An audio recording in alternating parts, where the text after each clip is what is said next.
Il y a de votre côté à Léon Bérard à peu près 400, 450 je crois. 450. 450 chercheurs qui travaillent en permanence. On va les voir tout de suite parce qu'on a eu la chance de pouvoir aller dans les labos. Je crois que c'est 10 000 mètres carrés de laboratoire. On dit qu'aujourd'hui on arrive à peu près à soigner un cancer sur deux. On dit qu'il y a 30 ans c'était un cancer sur 3. Est-ce que c'est une bonne indication des progrès qu'a pu faire la recherche pendant ces dernières décennies? Ça dépend de quel cancer on parle. Si c'est les cancers des enfants, on en guérit 75%.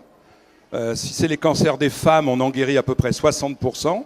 Et les cancers des hommes, on en guérit à peu près 50%. La différence entre l'homme et la femme, c'est que la femme a la chance d'avoir un cancer très fréquent, le cancer du sein, qu'on peut dépister et donc guérir par l'intermédiaire du dépistage. Parce que la recherche, c'est aussi dépister de plus en plus tôt les petits cancers pour pouvoir les guérir facilement. Alors, est-ce que les gens sont conscients de l'importance de la recherche? Est-ce qu'ils sont conscients globalement des moyens dont vous avez besoin aujourd'hui pour pouvoir gagner encore du terrain sur le cancer? Je sais c'est d'actualité parce qu'hier soir, je crois que l'OL a joué un petit peu pour vous, en quelque sorte aussi. Vous avez un partenariat, par exemple, très particulier avec l'Olympique Lyonnais.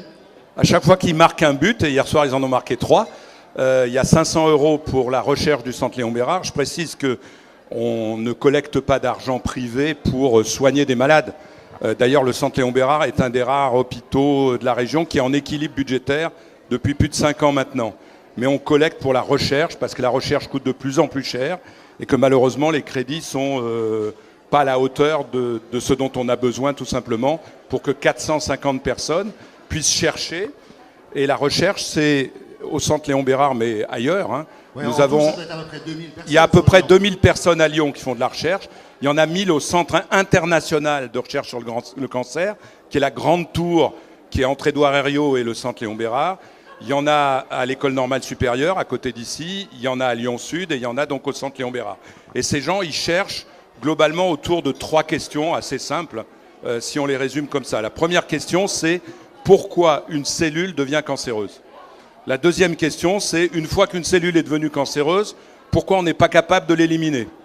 Et puis la troisième question qui est arrivée au fur et à mesure, qui est de plus en plus importante aujourd'hui, c'est les cellules normales qui sont autour des cellules malignes, quel rôle elles jouent? Et on voit de plus en plus qu'elles jouent un rôle extrêmement important. Alors l'une des grandes différences, si on en finira avec ça, c'est que, il me semble en tout cas de ce que j'ai pu lire, que pour l'adulte, on sait en gros quels sont les facteurs ou les causes du cancer, le tabac, certains virus, etc. etc.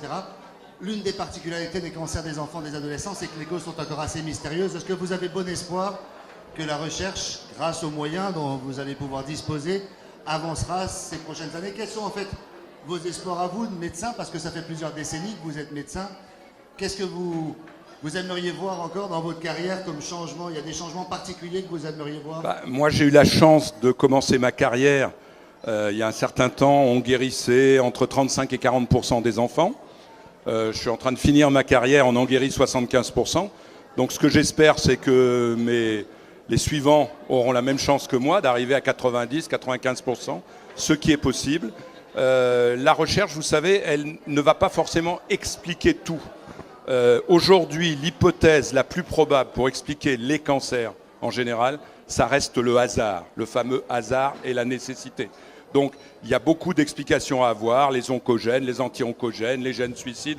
On étudie des tas de choses, mais à la fin, pourquoi cette cellule-là va devenir une cellule anormale? Pourquoi elle ne va pas être capable de s'éliminer, puisqu'on a tous un gène, le gène P53, qui est un gène suicide, qui fait que quand on a une cellule anormale, normalement, on doit la tuer.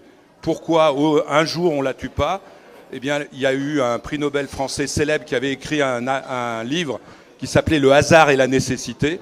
Je pense que le hasard reste une des causes qu'on ne pourra jamais complètement éliminer de la cancérologie. Merci, professeur.